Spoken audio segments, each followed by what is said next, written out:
नमस्कार, मैं स्वर्ण प्रभा। आप देख रहे हैं आज का मुख्य समाचार। इलाहाबाद हाई कोर्ट के जज जस्टिस पंकज भाटिया के एक बार फिर सुर्खियों में हैं, क्योंकि जस्टिस पंकज भाटिया के फैसलों को लेकर चौंकाने वाले आंकड़े सामने आए हैं। इंडियन एक्सप्रेस की रिपोर्ट के मुताबिक 2025 में अक्टूबर से लेकर दिसंबर के महीने तक जस्टिस भाटिया ने दहेज हत्या से जुड़े 510 नियमित मामलों में फैसला सुनाए हैं और इनमें से 508 मामलों में उन्होंने आरोपियों को जमानत दी है। अमेरिका ईरान के युद्ध में कई तटस्थ देशों में युद्ध का समर्थन नहीं किया, लेकिन वे किसी भी पक्ष में नहीं बोले।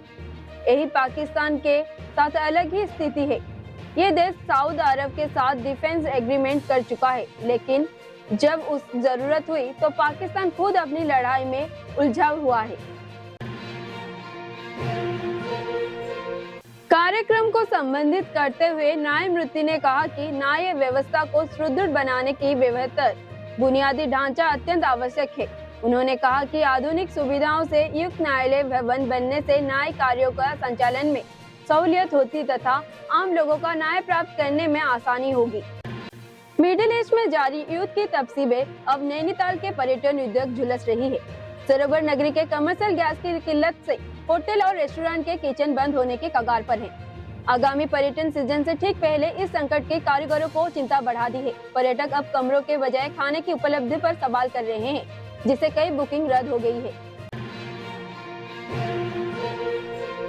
मुख्यमंत्री योगी आदित्यनाथ ने फतेहपुर के खक्करेडू के प्रधानमंत्री आवास योजना की लाभार्थी माया देवी से वीडियो कॉन्फ्रेंस के जरिए बात की। उन्होंने माया देवी और उनके पति छेदीलाल का हाल पूछा। सुप्रीम कोर्ट ने मातृत्व की संरक्षण के मौलिक मानवाधिकार का बताया है। कोर्ट ने कहा कि बच्चे के जन्म के तरीके के आधार पर इसे छीना नहीं जा सकता। जम्मू कश्मीर में हाल ही में हुए मतदाता सूची पुनरीक्षण में 1.60 लाख से अधिक मतदाता जोड़े गए, जिसे कुल संख्या 87.42 लाख हो गई है। 67,690 हटाए गए और 2.29 लाख प्रविष्टियों में सुधार किया गया। लोकसभा ने मंगलवार को ध्वनिमत से विपक्ष के 8 सांसदों का निलंबित रद्द कर दिया। संसदीय कार्य के मंत्री किरण रिजिजू ने यह प्रस्ताव कांग्रेस के मुख्य सचेतक के सुरेश के द्वारा अनजाने में हुई चूक के बाद यह प्रस्ताव पेश किया। बीजेपी नेता वरुण गांधी ने अपने परिवार के सदस्यों के साथ प्रधानमंत्री नरेंद्र मोदी से मुलाकात की। उन्होंने इस मुलाकात को सौभाग्य बताया और कहा कि इस मुलाकात से उनका विश्वास और मजबूत हुआ कि प्रधानमंत्री राष्ट्र और उनके लोगों के सच्चे रक्षक के तौर पर सेवा करते हैं।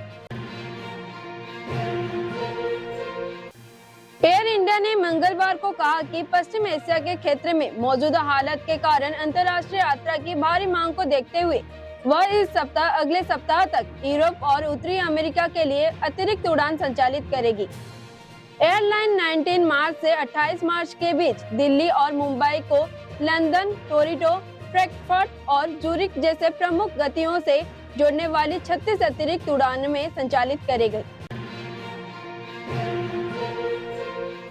भारत निर्वाचन आयोग ने मंगलवार को 2026 के विधानसभा चुनाव से पहले केरला में कई अहम प्रशासनिक और पुलिस पदों पर बदलाव के आदेश दिए। राज्य में 9 अप्रैल को मतदान होगी, जिसे केरला विधानसभा के लिए 140 नए विधायक चुने जाएंगे। वोट की गिनती 4 मई से होगी। सामदेवरुवा थाना क्षेत्र के ग्राम पंचायत घरमोली निवासी इजहार उर्फ भोलू को सोमवार सुबह 6 बजे बगीचे के पेड़ से लटका हुआ लाश मिला। चौकी प्रभारी प्रतापबल अमित कुमार सिंह, उप निरीक्षक अंकित चौरसिया, अन्य पुलिसकर्मी मौके पर पहुंचे।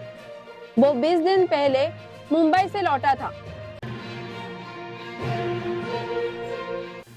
सोशल मीडिया पर एक वीडियो वायरल हो रहा है, जिसमें कथित तौर पर कुछ लोग वाराणसी के गंगा नदी के बीचों बीच एक नाव पर इस बार पार्टी करते हुए दिखाई दे रहा है।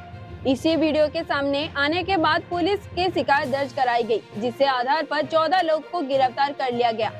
वीडियो में इन लोगों ने नदी पर नॉनवेज खाने के और उसका बचा हुआ हिस्सा गंगा नदी के पवित्र जल पे फेंकने का आरोप लगाया गया है।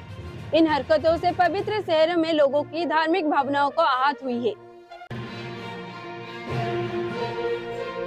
ऑस्ट्रेलिया के पूर्व कैप्टन रिकी पोंटिंग ने भारत को अब तक की सबसे महान व्हाइट बॉल टीम बताया है। भारत ऐसा करने वाली पहला पुरुष टीम बन गई है, जिसने अहमदाबाद के नरेंद्र मोदी स्टेडियम में हुए फाइनल में न्यूजीलैंड को 96 रन से हराकर T20 वर्ल्ड कप का खिताब सफलतापूर्वक अपना पास रखा है।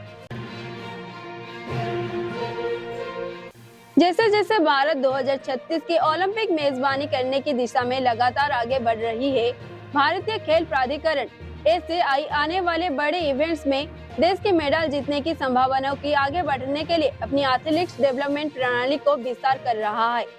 National centre of the excellence और कई SI के ट्रेनिंग सेंटर्स की एथलीट्स की कई नई पीढ़ी को जमीनी स्तर पर कार्यक्रम से आगे बढ़कर अंतर्राष्ट्रीय मंचों की तक पहुंच रही है।